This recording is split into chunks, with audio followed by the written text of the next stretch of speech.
তারপর রাসূল বলেছেন তুমি এবার তোমার বিবির সাথে মিলন করবে, তোমার বিবির সাথে সহবাস করবে। মিলন করার আগে আগে একটা তোমাকে দোয়া পড়তে হবে, বিসমিল্লাহি আল্লাহুম্মা জান্নিবনা শাইতান ওয়া জান্নিবিশ শাইতানা মা রাযাকতানা। এই দোয়া পড়ার পর তোমাকে বিবির সাথে মিলন করতে হবে। কয়টা লোক দোয়াটা জানছি, দোয়া জানি না। এবার বলবেন মাওলানা এই বিবির সাথে মিলন করার দোয়াটা যদি না পড়ি তো কি ক্ষতি হইতে পারে? এ ভাই মুসলমান, কতখানি ক্ষতি জেনেলেন? আল্লাহ নবী বলেছেন উম্মত রে, যদি বিনা দোয়াতে তোমার স্ত্রীর সাথে তুমি মিলন করে নাও, যতবার তুমি বিনা দোয়াতে বিবির সাথে মিলন করছো অতবার তোমার বিবির কাছে শয়তান তোমার সাথে সাথে যাবে। অতবার শয়তান তোমার সাথে গেছে, কতখানি ক্ষতি। কোনদিনকে আমরা বাবা চিন্তা করেছি? হায় রে আল্লাহ, বাবা চিন্তা আমরা করি না। জানাজার নামাজটাই নিয়ে এলেন, জানাজার দোয়া, বাপ মরে গেল, মা মরে গেল, দাদি নানি মরে গেল, সুবহানাল্লাহ, কি দোয়া পড়তে হবে? ইন্না লিল্লাহি ওয়া ইন্না ইলাইহি রাজিউন, আল্লাহুম্মা আজুরনি ফি মুসিবাতি ওয়া আখলিফ লি খায়রাম মিনহা। কিন্তু আয় আল্লাহ, যেমনই মরার খবর পাইলে না জানার কারণে, ইলম না থাকার কারণে মায়েরা খালারা এমন গড়াগড়ি করে কানবে যে ওয়াকিলিয়ে টানাটানি 3-4 মেয়ে এলো, পাগল বেহুশ দাঁতিমতি লেগে গেল। না, আল্লাহ নবীর জামানাতে আল্লাহ রাসূল একদিন রাস্তাতে হেঁটে চলে যাচ্ছেন, আর একটা মহিলা ওর বেটা মেরেছে, কবরের উপরে পাঞ্জরে বসে বসে খুব কাঁদছে, হাও মাও করে খুব কাঁদছে। নবীজি চলে যাচ্ছেন, নবীজি তাকে দেখে বলছেন, এরে আল্লাহর বান্দি, কানতে হয় না, সবর করো, সবর করো, এরকম কাইন্দে কি তুমি পাইবে, সবর করো। মায়ের লোকটা কিন্তু চিনে না যেটা আল্লাহর রাসূল। তখন উত্তর কি দিয়েছেন জানেন? হ্যাঁ, তুমি খুব সবর করো গা, তোমার কেউ মরলে তুমি জানতে পারতে, তোমার তো কেউ মরেনি, কিন্তু চিনে না ও যেটা নবী। নবীজি কিচ্ছু বললেন না, চলে গেলেন। এবার ওই পাঞ্জরে একটা মুসলমান, ও তখন বলছেন, এরে পাগলি, তুমি এত বড় লোকটাকে এই কথাটা বলে দিলে, তুমি চিনো কে? বলছে কে ওইটা? বলছে আরে এইটাই তো আল্লাহর নবী, আমেনার বেটা, আব্দুল্লাহর বেটা, এটা আখরি নবী মুহাম্মদ সাল্লাল্লাহু আলাইহি সাল্লাম। বলছে এটা আখরি নবী না তো? হ্যাঁ। তখন বলছে আরে আমার তো ভুল হয়ে গেছে। এবার মহিলা দৌড়াতে দৌড়াতে দৌড়াতে আল্লাহর নবীর দরবারে হাজির হয়ে গেলেন। আল্লাহ নবী গো, ভুল হয়েছে নবী গো, আপনাকে না জেনে এত বড় কথা বলে দিয়েছে নবী গো। এবার দয়ার রাসূল বললেন, আল্লাহর বান্দি রে, সবর এটার মানে নয় যে তোমার কেউ আত্মীয় মারা যাবে আর কান্দা কান্দা কান্দা চোখ মুখ ফুলিয়ে তুমি পরে সবর করবে, আর মানে সবর নয়। সবর তো বাকি বলা হয় যেমন তোমার কলেজাতে ধাক্কা লাগলো, যেমন তোমার বুকে ধাক্কা লাগলো, তোমার উপরে মুসিবত আইলো, তোমার তোমাকে বিনা কান্দাতে তোমাকে প্রথমবার সবর করতে হবে। তুমি যদি কান্দো তো কান্দো, কেমন কান্দো? চোখ দিয়ে শুধু পানি ঝরাও, চোখ দিয়ে শুধু পানি ঝরাও, মনে মনে তুমি কান্দো, কিন্তু চিৎকার করে হাও মাও করে তোমাকে কান্দতে হবে না। এরকম কান্দন করা নাও, হ্যাঁ, তোমাকে প্রথমবার সবর করতে হবে। যেমন তোমার পরে মুসিবত এলো, মা মরে গেল, দাদা মরে গেল, নানি মরে গেল, আত্মীয় কেউ মরলো, তোমাকে সবর করতে হবে, দোয়া পড়তে হবে। ইয়ার মানে হলো সবর। আর কান্দা কান্দা কান্দা পরে যদি সবর করো, আর নাম সবর নয়। কত মা খালা এমন আছে, কান্দা কান্দা 2 দিন 3 দিন হয়ে যাবে, পাঞ্জর থেকে তখন মায়ের লোক গালা কইবে, চুপ না রে বুবু, চুপ চুপ, আর কি কান্দা পাবি? দেখলে যে আপ খাসতে গেছি কান্দা, তখন কইবে হ্যাঁ বুবু আপ সবর করছি, আর কি এখন পাবো? এর মানে সবর লয়, এর মানে সবর লয়। কত মা খালা নানি বুঝছেন, দিন আছে ভিতরে, শরীয়ত আছে, হ্যাঁ কানতে হয় না, দোয়া দুরুজ করতে হয়। সাইড থেকে তখন একটা দায় দাঁড়ালি মায়ের লোক আসবে, তখন কইবে ই মাগের দিলটা কত পাথরটি, ওর বাপ কি মা মরেছে তো মাগের চোখ দিয়ে একটুকু পানি ঝরে না, কত একবারে পাথর দিলওয়ালি মহিলা। এই দেখেন এরকম কথা বলবে। এ ভাই মুসলমান, আজকে আপনি কবরস্থানে যাবেন, কবরস্থানে চলে গেলেন, আপনি কবরস্থানে যাওয়ার পর সুবহানাল্লাহ কি দোয়া পড়তে হবে? কি দোয়া পড়বেন আপনি? এই যে আমরা মুসলমান একটা দোয়া পড়ে রেখেছি, আসসালামু আলাইকুম, হ্যাঁ কি আছে জি, আসসালামু আলাইকুম ইয়াগফিরুল্লাহু লানা ওয়া লাকুম, এরকম ভাবে এই দোয়াটা আমরা পড়েছি। ওটা শহীদ ওয়ালা রে ভাই, ওটা শহীদ দোয়া নয়। যেটা জয়ীফ কমজোর দোয়া সেটা আমরা মুখস্থ করে রেখেছি, আর যেটা শহীদ দোয়া আমরা জানি না। আমরা রাস্তাতে হাঁটবো, মাটি দিতে যাব, আমরা দুনিয়াদারির গল্প করি। এই মা কয়খানটা কারবে, এত জবড় মাকে লেগেছে, এই কোন যে খাদ দিয়েছে গরমা ধানের শীষ তো খালি হন হন করছে, খালি লাগছে।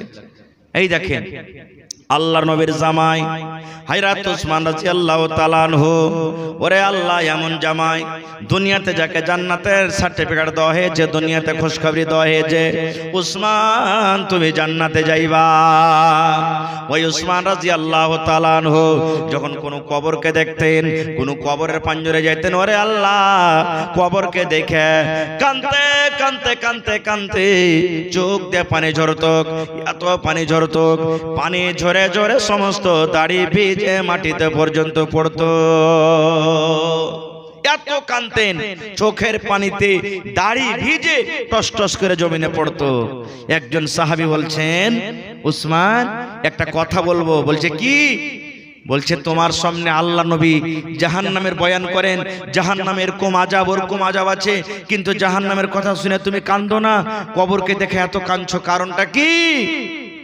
হযরত ওসমান রাদিয়াল্লাহু তাআলা আনহু বললেন, এরে আমার ভাইরা, আল্লাহর নবী জাহান্নামের কথা বলেন, কিন্তু জাহান্নামের কথা শুনে আমি অত কান্দি না যত কান্দন আমি কবরকে দেখে কান্দি। কেন কান্দি তাইলে শুনে লাও। হযরত ওসমান বলেন, মানুষের মরে যাওয়ার পর, মৃত্যুর পর সর্বপ্রথম জায়গা, সর্বপ্রথম স্টেশন, সর্বপ্রথম স্থান হবে মানুষের কবর। নবী বলেছেন যখন কবরে মানুষকে রাখা হবে, তিনখানা তাকে প্রশ্ন করা হবে, তিনখানা তাকে সওয়াল করা হবে। ওই তিনখানা প্রশ্নের যে উত্তর দিয়ে দিবে, তিনখানা সওয়ালের যারা জবাব দিয়ে দিবে, তারা প্রত্যেক জায়গাতে পার করে যাবে। আর যারা কবরের হিসাবে ফেল করে যাবে, তারা কিয়ামতের দিন কোনো জায়গাতে পার করতে পারবে না। এই জন্য আমি উসমান কবরকে দেখে কান্দি।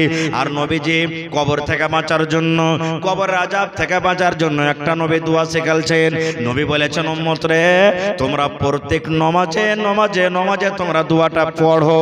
আর নমাজের বাইরে এমনি টাইমে তোমরা দোয়াটা পড়িতে পারো। কি দোয়াটা? আল্লাহুম্মা ইন্নী আউযু বিকা মিন আযাবিল কবর। মুখস্থ আছে না? আছে না দোয়াটা?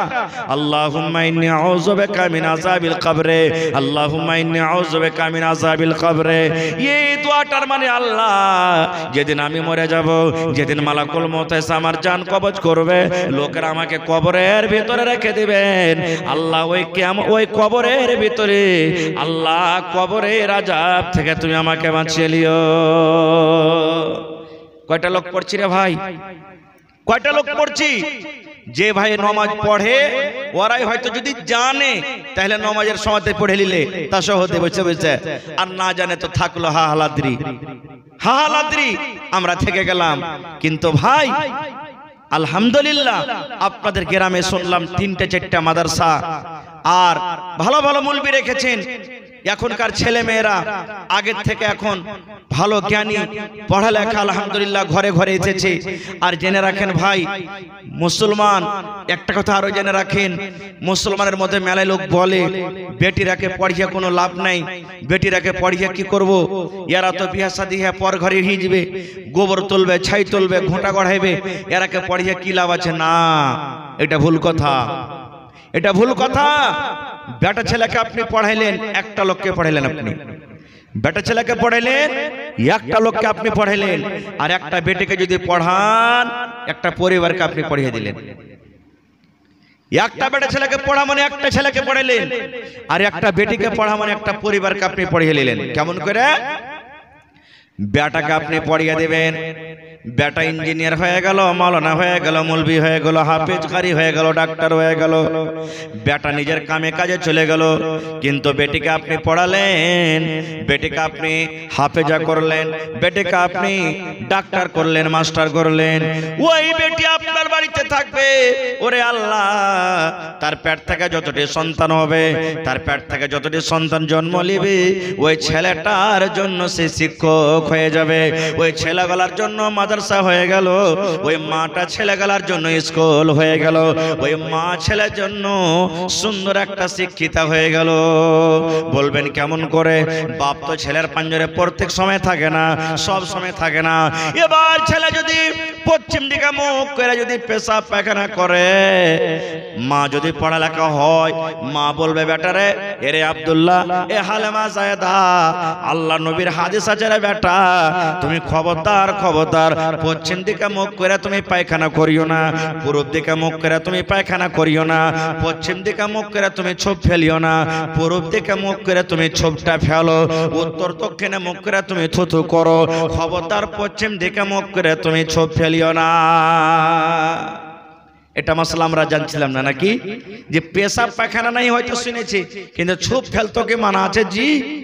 পান খাইছেন প্রচার প্রচার করে, গুটকা খাইছেন, মধু খাইছেন, যেদিকে মনে হলো ছোপ ফেলে দিলেন আপনি। না, ছোপ ফেলার জন্য আপনি উত্তর দক্ষিণ পূর্বে ফেলেন, পশ্চিমে আপনাকে ছোপ ফেলতে হবে না, হাদিসে আছে মানা। পায়খানা করতে বসবেন, এদিকে মুখ করা চলবে না, কি এদিকে মুখ করা চলবে না।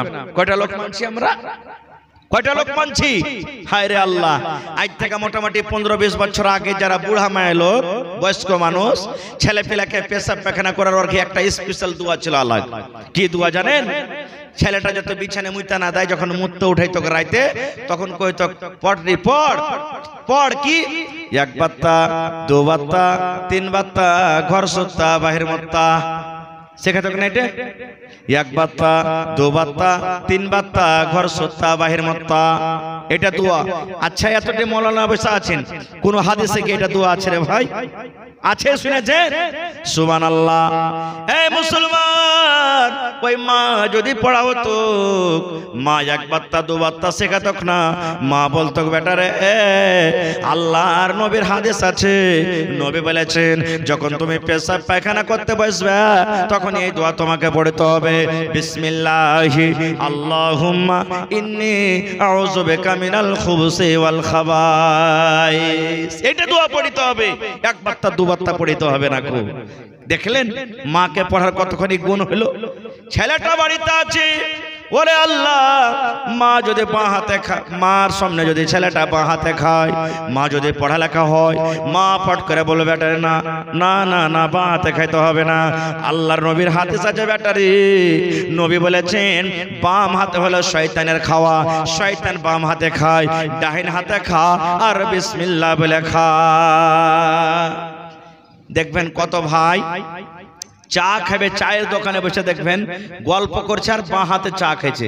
আচ্ছা না, কত লোক বাঁ হাতে চা খায়। আচ্ছা, আপনাকে একটা কথা বলি আরো, আপনারা বলেন বিড়ি খাওয়া হালাল না হারাম? ভাই আপনারা বলেন। বলেন হ্যাঁ হারাম, সবাই জানছেন হারাম। মনে করলেন কিছুক্ষণের লেগে হালালে মনে করুন, একটা কথা, হালাল মনে করি যারা খাইছে খাইছে না। দেখবেন কত ভাই বিড়ি সিগারেট খাইবে, তা কত বড় বাবু বাঁ হাতে টানবে আর খাবে। এক তো শয়তান বাঁ হাতে খায়, বাঁ হাতে খাইছে, ওপর থেকে একটা হারামি জিনিসকে বাঁ হাতে খেয়েছে। দ্বিতীয় কথা, চা একটা হালাল জিনিস, ডাহিন হাতে খান। আল্লাহ রাসূল বলেছেন বাঁ হাতে খেতে গেলে শয়তানে খায়, আর ওকে আপনি বাঁ হাতে খাইছেন, আপনি চুস করে মারছেন কেন? মা যদি পড়া থাকতো, ওই ছেলেরা জীবনে ভুল করতো না। এরকম ছোট্ট দিয়ে আদব দিত ছেলেটা, ছোট্ট দিয়ে আদব দিত। এই জন্য মাকে পড়া দরকার। ভাই মুসলমান, এই যে আজকে আমরা ইলম থেকে দিন থেকে দূরে আছি, ক্ষতি কাহরির নাই, ক্ষতি আমাদেরই আছে, আমাদেরই আছে। আমরা ক্ষতি, আমরা অত্যন্ত পিছড়া জাতি। আমরা কেন হয়েছি জানেন? একমাত্র ইলমের কারণে, একমাত্র শিক্ষার কারণে, একমাত্র শিক্ষার কারণে। ভাইরে, আজকে আপনাদের গ্রামে 3-4টা মাদ্রাসা, 3-4টা মাদ্রাসা আছে। এত বড় গ্রামের আবাদির মাদ্রাসা কেন? যদি আপনারা জ্ঞানী বুদ্ধিজীবী লোক যদি চাইতেন, 3-4টা মাদ্রাসাতে কতখানি পড়া হয়? কোরআন মাজিদ পড়া হয়, কোরআন মাজিদ পর্যন্ত পড়া হয়, তারপরে বিয়ে শাদী হয়ে যায়। এত বড় বুদ্ধিজীবী মানুষ গ্রামের লোক যদি মিলা কইতে পারে, মসজিদে মসজিদে মাকতাব পড়াবি, আলাগ কথা, পড়া মানা নাই, কিন্তু গোটা গ্রামের মানুষ এক জায়গাতে একটা বড় করে মাদ্রাসা কর, আর খুব বড় করে মাদ্রাসা কর, যাতে এখানে সব ভালো ভালো এখান থেকে আলেম তৈরি হয়। করতে পারবেন না? পারবেন, কিন্তু করব না। করবো না কেন? ইলমের পর হারকে মায়া নেই, ইলমের পর হারকে দয়া নেই। আল্লাহ নবীর জামানাতে আপনারা বলবেন হাজি মাওলানা আমরা যখন বুড়িয়ে গেছি তো আমরা কি ইলম শিখতে পারবো? মানুষ বুড়িয়ে যায়, ইলম কোনোদিন বুড়াই না। মানুষ বুড়িয়ে যায়, ইলম কোনোদিন বুড়াই না। আল্লাহ নবীর জামানাতে আল্লাহর নবীর শ্বশুর উমর রাদিয়াল্লাহু তাআলা আনহু নবীর কাছে থেকে ইলম শিখেছেন। আর কেমন করে ইলম শিখেছেন জানেন? কেমন করে ইলম শিখেছেন?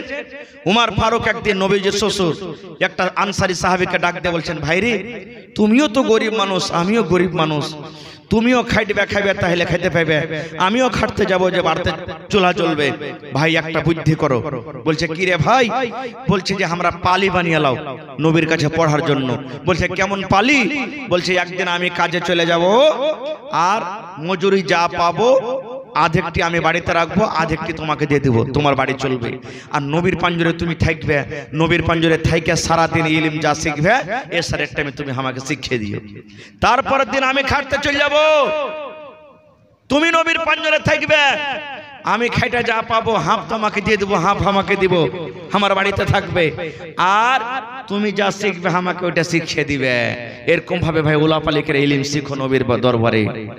এত কষ্ট করে ইলম শিখেছেন বড় বড় সাহাবী, কিন্তু হায়রে আফসোসের কথা আজকে আমরা মুসলমান জানি না। আজ নামাজ পড়েছেন, ধরেন নামাজ পড়েছেন, নামাজ পড়তে পড়তে ইমাম সাহেব এবারে 3 রাকাত পড়ে মাগরিবের নামাজ বসতে হবে কিন্তু উঠতে যাচ্ছে, 1 রাকাত পড়ে ওকে উঠতে হবে কিন্তু বসে গেল। কি পড়তে হবে বলেন তো? জোরে বলেন সুবহানাল্লাহ নাকি? কি পড়বেন? জি না, ভুল হইতে গেলে আল্লাহু আকবার কইতে হবে আপনাকে। ভুল হইতে গেলে ভাই, কিন্তু হায়রা মুসলমান কয়টা লোক আমরা জানছি, আর মায়ের লোক যদি ভুল করে তো কি পড়বে? ওকে মুখ দিয়ে কইতে হবে না, মুখ দিয়ে ওকে কইতে হবে না সুবহানাল্লাহকে পড়িতে হবে না, মুখ দিয়ে ও তালি বাজাবে। কেমন তালি বাজাবে? এরকম করে তালি বাজাতে হবে না। এই যে দেখেন হাতের উল্টা পিঠে এরকম ভাবে তাকে তালি বাজাতে হবে। এর মানে যদি ইমাম মহিলা আছে তো বুঝে নেবে যে আমার ভুল হয়ে গেছে, ভুলে গেছি, ও মুখ দিয়ে কথা কইতে পারবে না কো। এখন একটা পর্দা মহিলার জন্য যে তারা মুখ দিয়ে বলবে না কো। কিন্তু হায় আল্লাহ, না জানার কারণে আমার মায়েরা খালারা যখন ঝগড়া করতে লাগবে সুবহানাল্লাহ এমন ফাটাফাটি করে ঝগড়া করবে যে মনে হয় ম্যাক ফেল হয়ে যাবে।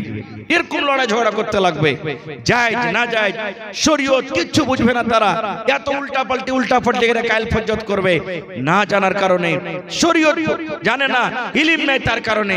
দেখবেন কত মা খালা কত নানি দাদি এমন আছে কথাতে কথাতে শাশুড়ির সামনে, ননদের সামনে বা জাজাঠানির সামনে বা আশেপাশের মহিলাদের সামনে কথাতে কথাতে বলবে হ্যাঁ আমি হই ভাত খাইনু আমারকে ছোড়ার, আমি হই আমারকে মিনসার ভাত খাইলেনু। আর কোন মানুষ হইতে হোক তো ওকে ছাড়া কবে পারলে যেত। আমারকে মিনসার কোন জিনিস কিনার ঢং নেই, কোন জিনিস কিনার ঢং নেই। কথাতে কথাতে বলে এ মা কথাটা তো আপনি বলে দিলেন, কিন্তু কত কথাটা কত বড় খাতারনাক হলো জানেন? কত বড় খাতারনাক হইলো আপনি তো বুঝতে পারলেন না। এই কথাটার কারণে আপনাকে আল্লাহ রাসূল বলেছেন যে মহিলারা বেশি জাহান্নামের আগুনে। নাশুকরি করার কারণে মহিলারা নিজের স্বামীর নাশুকরি করে, যার কারণে রাসূল বলেছেন আমি তাদেরকে জাহান্নামের আগুনে দেখেছি। এজন্য ভাইরে আল্লাহ রাসূল সাল্লাল্লাহু আলাইহি ওয়াসাল্লাম বলেছেন যে প্রত্যেক মুসলমানের নর হোক কিংবা নারী হোক ইলম শেখাটা ফরজ। আল্লাহ তাবারাক ওয়া তাআলা কোরআনে 114 সূরার মধ্যে যেটা নবীকে প্রথমে দিয়েছেন সেটা হলো ইকরা, পড়ো। নবী সাহেব গারে হেরাতে চলে গেলেন, গারে হেরাতে নবীজি বসে আছেন, তখন আল্লাহ তাবারাক ওয়া তাআলার তরফ থেকে কোনো হুকুম হাকাম নাজিল হয়নি, নবীজি বসে আছেন। একদিন জিবরিল ফেরেশতা মানুষের রূপে এসে নবীজিকে বলছেন ইকরা, তুমি পড়ো। নবীজি বলছেন আমি জানি না। আপনি কোনোদিন মাদ্রাসা যাননি, আর আপনাকে যদি আমি সূরাতুল ফাতিহা শিখাই পড়িতে পারবেন ভাই? জীবনে পড়িতে পারবেন আপনি? জীবনে পড়িতে পারবেন না। নবীজি আরবি জুবান, আরবি ভাষী, আরবি ভাষা, তাও নবী বলছেন আমি জানি না। আর একবার তখন নবীজিকে ধরে চাপলেন, এই করে করে 3 বার চাপলেন। এবার নবীজি 3 বারকার বেলাতে তখন পড়িতে লাগলেন, ইকরা বিসমি রাব্বিকাল্লাযী খালাক, খালাকাল ইনসানা মিন আলাক, ইকরা রাব্বুকাল আকরাম আল্লাযী আল্লামা বিল কলম, আল্লামাল ইনসানা মা লাম ইয়ালাম। 5 খানা আয়াত নিয়ে নবীজি বাড়ি চলে গেলেন। এইবারে এখানে একটা কথা আর বলে দিই, যদি কোনো মৌলানা, যদি কোনো মাস্টার আপনার বেটা বেটিকে যদি পড়ার জন্য মারে, লাঠি লাতনা লিয়া মৌলানার পরে জীবনে রাখবেন না, খবরদার। দৌড়িয়ে আপনাকে যেতে হবে না যে হাজী মৌলভী সাহেব কেন আমার ছেলেটাকে এত বেরিয়ে দৌড়িয়ে মারলেন, না। কেন? আমার নবীকে জিবরিল ফেরেশতা এত জোর করে চেপেছেন, একবার নয় 3 বার ধরে চেপেছেন। আর 3 বারকার বেলাতে এমন জোর করে চেপেছেন, নবীজি বলছেন যে আমার হাড় গোহার মনে হয় একটাও আর সোজা নাই, সব ভেঙে ছাতু ছাতু হয়ে গেল, এত জোর করে চেপেছেন। তা আমার আপনার নবী যদি পড়ার লেগে যদি চাপুন খেয়ে থাকে, তা আমার আপনার ছেলে পড়া না হইতে গেলে মার খাবে না? জোরে বলেন, মার খাবে না? যখন মার খাবে তো কেন আপনি বাচ্চাকে দৌড়িয়ে চলে যাবেন? কোন শিক্ষকের কোন ছেলে ছাত্র ছাত্রীর উপরে কোনো দুশ্মনী থাকে না যে দুশ্মনী করে মেরেছে। আপনার ছেলেটাকে মারছে তা আদব দেওয়ার জন্য। আপনি গরু হাল বাইতে চলে গেছেন, হাল বাইতে যাওয়ার পর যদি আপনার গরুটা হাল না টানে, আপনি কি করবেন? তাবাল দিবেন না? ন্যাল ধরা মনবেন, আপনি মারবেন, দরকার হলে মারবেন। কেন? আপনার গরুটা আপনার কথা শোনেন, একটা জানোয়ার, সে শুনে না তা মারছেন। আপনার ছেলেটা জানোয়ার গেছে মাদ্রাসাতে, ওই ছেলেটাকে মানুষ করবে, ওই মানুষ করতে গিয়ে যদি 2 থাপ্পড় 2 চড় 2 লাঠি মারতে হয়, আপনি কেন তারপরে ডাঁটবেন? এই জন্য প্রত্যেক গার্জিয়ান এই জিনিসটা জানেলেন, আপনার ছেলেকে যদি মারে তো এটা আপনার পরে ছেলের পরে দয়া করা হলো, রহম করা হলো, এটা রহম করা হলো। এই জন্য ভাই আপনারা এই জিনিসগুলা ধ্যানে রাখবেন ভাই মুসলমান। তবে এই মাদ্রাসাকে চালাতে হবে। মাদ্রাসা চলছে আপনাদের চান্দাতে, আপনাদের টাকাতে। এখানে সরকারি কোনো সহযোগিতা, সরকারি কোনো মদত আসছে নাকি? আসছে? আসে না, আসে না। আল্লাহর নবী যখন মদিনে চলে গেলেন, মসজিদ কায়েম হলো। মসজিদে এখন যেরকম আপনাকে মসজিদে পড়া হয়, মাদ্রাসার ব্যবস্থা নেই এখানে নাকি? মসজিদে পড়াইছেন। আল্লাহর রসুল যখন মক্কা থেকে হিজরত করে মদিনে চলে গেলেন, মসজিদে নববী কায়েম হলো, মাদ্রাসার জায়গা নেই, কিন্তু পড়িতে হবে। কোনটা পড়বে? মসজিদের বারান্দাতে নবীজি সর্বপ্রথম মাদ্রাসা কায়েম করলেন।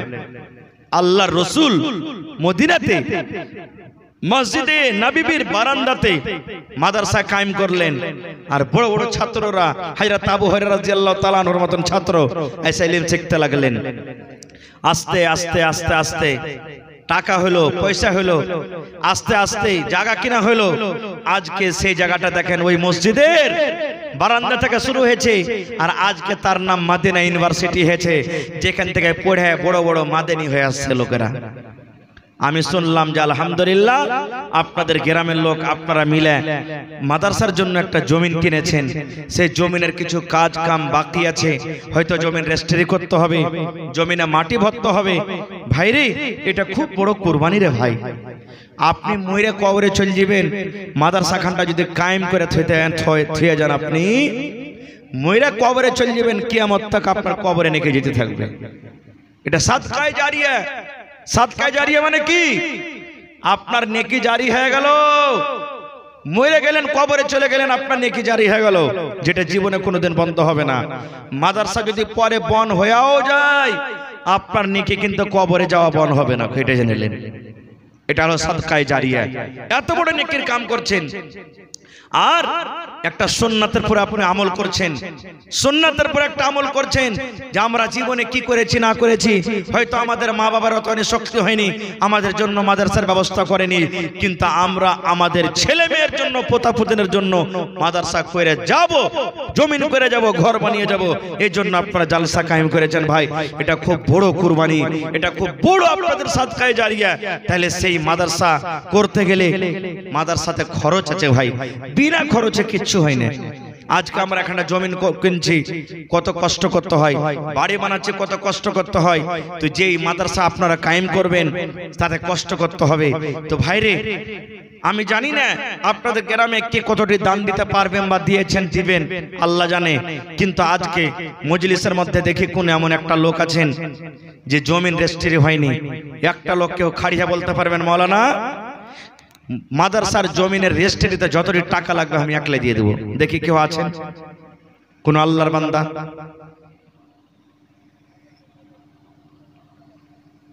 দেখি মেলায় জীবনে জালসা গেছি ভাই, কেউ জমিন দান করে দিয়েছে, কেউ আর কিছু দান করে দিয়েছে, কেউ ছাগল দান করেছে।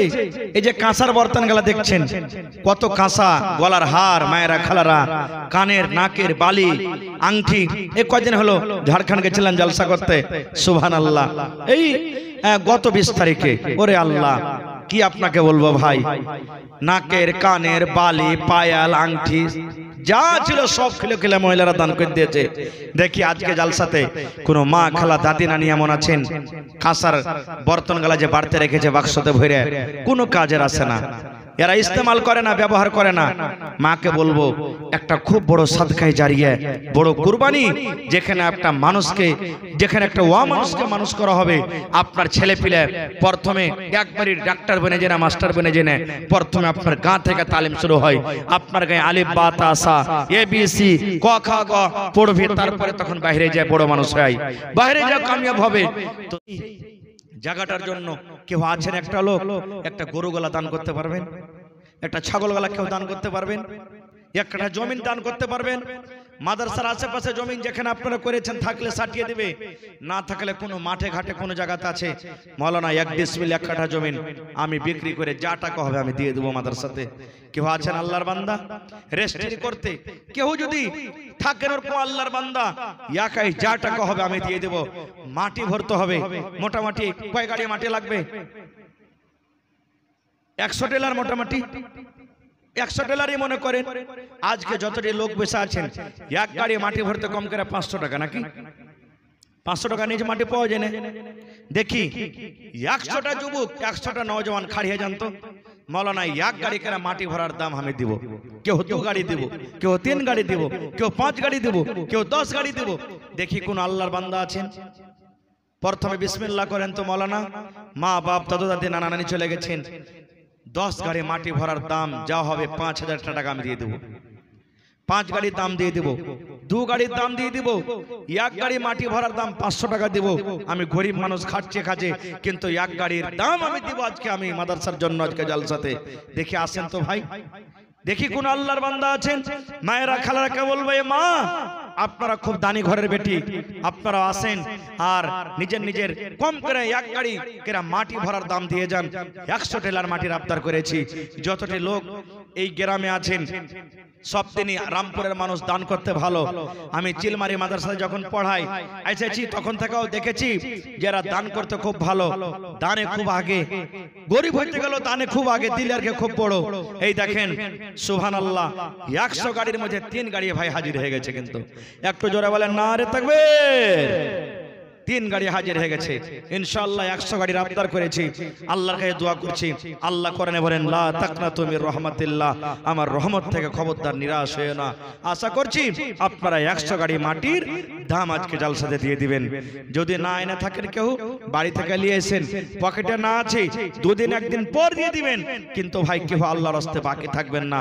যারা আছেন দেন, যারা বাড়িতে আছেন আসতে পারেননি ওই ভাইয়েরাকে বলবো আপনারা উঠেছেন 10 মিনিটের জন্য, মা খালারাকে বলবো আপনারাও দেন। মায়েরা খালারা 500 টাকার টাকা কোনো বড় টাকা লয়, গলার হার গলা দেন, আংটি দেন, আর পায়াল দেন, তাগা দেন, বালা দেন। 1 টাকার ছাগল গলা যদি পারেন তো ছাগল গলা দান করেন। এই দেখেন সর্বপ্রথম 1000 টাকা 2 গাড়ির দাম, আর একজন ভাই আমার 500 টাকা 1 গাড়ির দাম দিয়েছেন। মাশাআল্লাহ, জাযাকাল্লাহ, মাশাআল্লাহ। কি নাম ভাই? মোহাম্মদ আশফাক। 1 গাড়ি পুরাইতে পারবেন না? কালকে দিয়ে দিবেন। আশফাক ভাই 300 টাকা লেখেন আর 200 টাকা নগদ এক গাড়ি করে দিলেন ভাই। মাশাআল্লাহ 4 কলম হয়ে গেল ভাই, 4 গাড়ি হয়ে গেল। দেখি 5 নম্বর 6 নম্বর দেখি কোন আল্লাহর বান্দা আছেন ভাই, আসেন তো দেখি। এক গাড়ি করে মাটি রে ভাই, যে মাটিতে আমাকে আপনাকে যেতে হবে। যতই বড় পাকা বানাই, যতই বড় ঘর বানাই, আমার আপনার ঠিকানা ওই মাটির ঘরে, মাটির বাড়িতে হবে রে ভাই। যার ডানে মাটি, বামে মাটি, ওপরে মাটি, নিচে মাটি, সব জায়গাতে মাটির ঘর হবে। সেই মাটির ঘরের জন্য আজকে বেশি নয়, মাত্র 1 গাড়ি 2 গাড়ি 3 গাড়ি 5 গাড়ি 10 গাড়ি করে মাটির দাম চেয়েছে ভাই। সুবহানাল্লাহ 4 গাড়ি হাজির হয়ে গেছে। দেখি কোন আল্লাহর বান্দা আছেন। আর মাত্র 96 গাড়ির দাম লাগবে আপনাকে। আসেন ভাই একটু তাড়াতাড়ি করে, লেট করিয়েন না খুব, যত তাড়াতাড়ি পারবেন দানটা দিয়ে শেষ করেন। কারণ আরামের টাইম, খাস্তা না হয়ে আছে মানুষের শরীর, কাম কাজের সময় মানুষকে আরাম করতে হবে। আপনারা একটু তাড়াতাড়ি করে আইছেন। মাশাআল্লাহ জাযাকাল্লাহ। রব্বানা যালামনা আনফুসানা ওয়া ইল্লাম তাগফির লানা ওয়া তারহামনা লানাকুনান্না মিনাল খাসিরিন। কি নাম ভাই? মফিজুল। সালাম করবেন না? মাশাআল্লাহ। আপনি 2 গাড়ির দাম দিলেন নাকি? আর পারবেন না? 10 গাড়ি পারবেন না? আচ্ছা আর 2 গাড়ি দিয়ে দেন, আর 1000 টাকা দেন, 4 গাড়ি পড়িয়ে দেন। ঠিক আছে দেন ভাই। আপনারা না দিবেন তো কে দিবেন? দেন। নারে তাকবীর। মাশাআল্লাহ আমার ভাই 4 গাড়ি দিয়ে দিবেন। মাশাআল্লাহ। কতটি করলেন? আর 500। 3 গাড়ির দাম দিলেন নাকি? আচ্ছা ঠিক আছে। মাশাআল্লাহ জাযাকাল্লাহ। আল্লাহ আমার ভাই 3 গাড়ির দাম 1500 টাকা দিয়ে দিলেন। আল্লাহ তার দান তুমি কবুল করে নাও। আল্লাহ মনের আশাকে পুরা করো। রোজ রোজগারি আল্লাহ বরকত দাও, কামাই ধামাইতে আল্লাহ বরকত দাও। দুনিয়ার ভেজাল, দুনিয়ার ফিতনা থেকে আল্লাহ বাঁচিয়ে রাখো।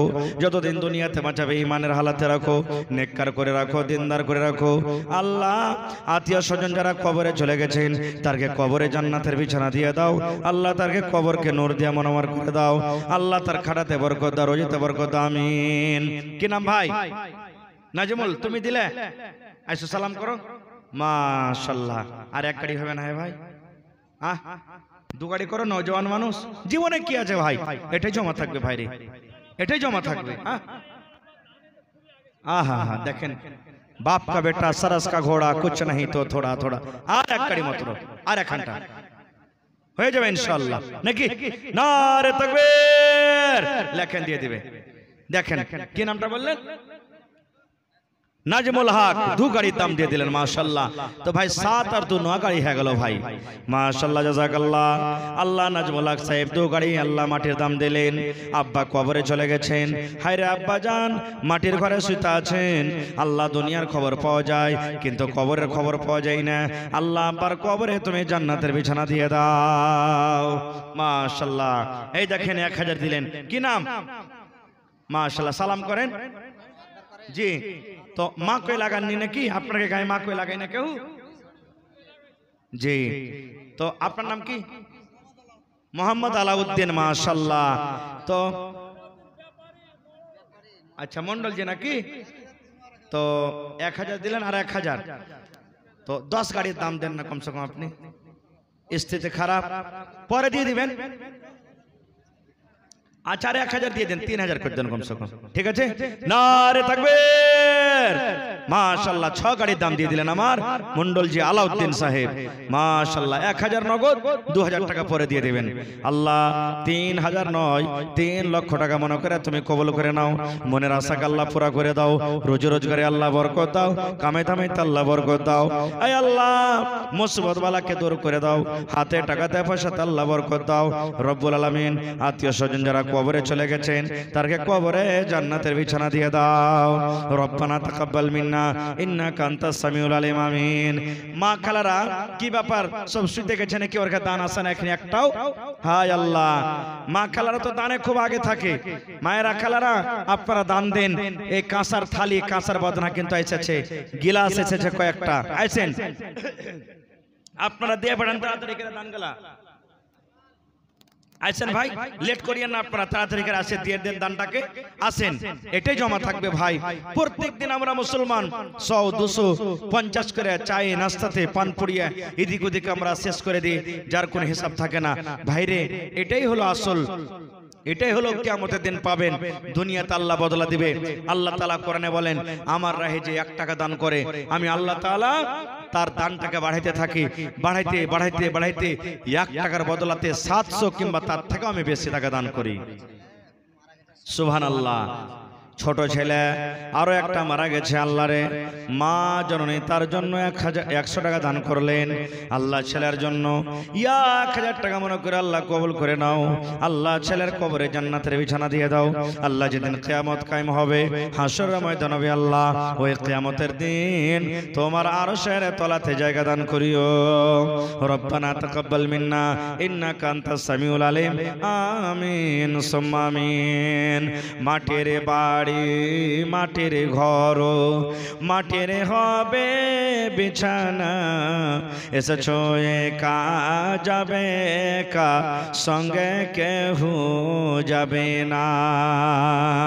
আসেন ভাই, আপনারা তাড়াতাড়ি করে নিজের নিজের দানটাকে দিয়ে দেন ভাই।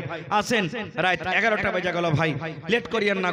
যত দূর যাকে আল্লাহ শক্তি দান করেছেন, শক্তি হিসাবে দিয়ে দেন। দান করতে গেলে ঘটে না, আল্লাহ বাড়িয়ে দেয়। আল্লাহ তাআলা কোরআনে বলেন, লাইন শাকারতুম লাযিদান্নাকুম। বান্দা, তোমরা আমার রাহে দান করো, আমার রাহে দাও, আমি আল্লাহ তাআলা আরো বেশি বেশি করে তোমরাকে দান করব। এই জন্য ভাই, দান করতে গেলে ঘটে না, দান করতে গেলে আল্লাহ বাড়িয়ে দেয়। এই জন্য আপনারা আগা পিছা না করে মাদ্রাসার জন্য, যে মাদ্রাসার আপনারা করতে বসেছেন, একটু হিম্মত লাগান, শক্তি দেন, মন দেন। মন দিয়ে মাদ্রাসাকে আপনারা কায়েম করেন, ইনশাআল্লাহ দুনিয়া আখিরাতে আপনার জীবনটা কামিয়াব হয়ে যাবে। দুনিয়া তো ভালো থাকবেন, মরার পর আল্লাহ তাআলা আখিরাতে ভালো জায়গা দান করবেন। এই জন্য একটু উঠেন আপনারা আর নিজের নিজের দানটাকে আপনারা দিয়ে যান। মায়েরা খালারাকে বলবো, দেখি আমার কোনো মা খালা দাদি নানি আছেন, 1 গাড়ি মাটির দাম, 1 গাড়ি 1 ট্রাক্টর মাটির দাম দিতে পারবেন?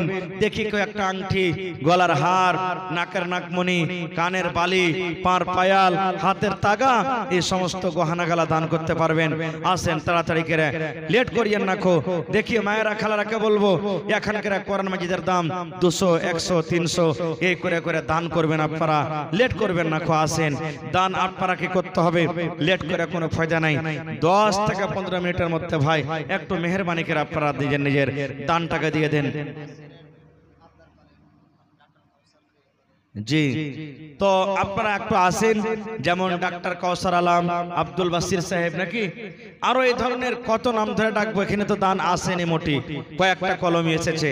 তো আপনারা একটু সহায় আসেন ভাই, আর নিজের নিজের দানটাকে দিয়ে যান, লেট করিয়েন না। একটু আসেন তাড়াতাড়ি করে। ডাক্তার তাসলিম উদ্দিন সাহেব, আপনারা কোথায় আছেন? একটু আসেন।